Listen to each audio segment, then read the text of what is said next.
Hello and welcome to Pastor Chad Blog. Today is Thursday, December the 10th, 2009. It is a cold and blustery day here in Felicity, Ohio. We had just a little bit of snow this morning, enough to slow traffic down a bit, but really cold weather and windy days the past couple of days. We got about 2 inches of rain yesterday and the day before, so I'm glad that was rain and not snow. Today I want to take my video blog for a moment and talk about the term cult of personality.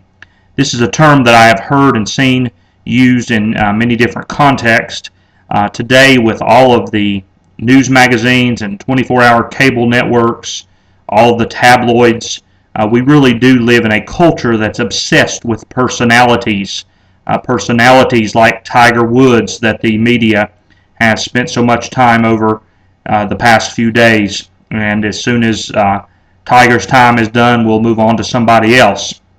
But I want to move to another usage of that term that I think is fair and applicable within evangelical Christianity.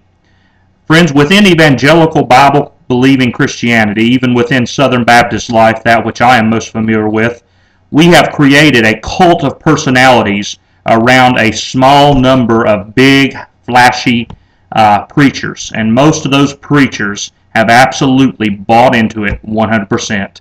You say, Pastor Chad, you're being too harsh. No, I'm not.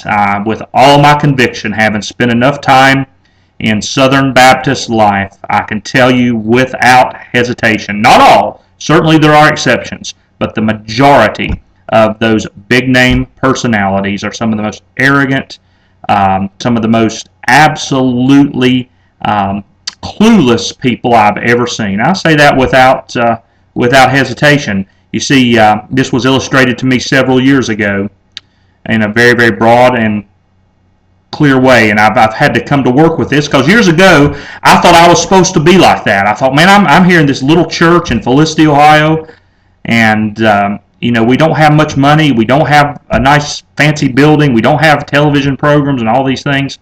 I must be a failure.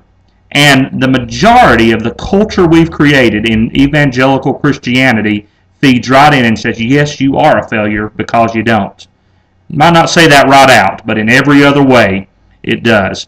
But I remember I was at a lunch where a very famous Baptist preacher came into the room. I had met the man on several occasions, actually, through different contexts. I met him at least 4 times, I remember.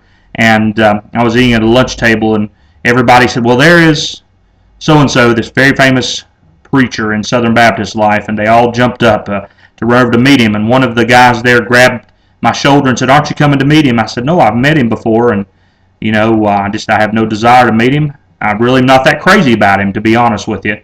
And I was just chewed out, basically, because I would dare say that this, of the moment, most popular preacher was not somebody I was particularly fond of. That really was a turning point in my life. Friends, everybody is important to the Lord, from the most famous preacher in the biggest church to the pastor toiling in a hard place, to the missionary on a mission field we never hear about. Those are the heroes of God. And some of our big-name preachers could take a lesson from some of those missionaries that are toiling in very, very hard places. Some of our big-name bloggers and academics could take that same lesson. Well, God bless you for tuning in today. I hope you have a wonderful day. May God deliver His truth and His love and His grace in every area of your life as you follow Him.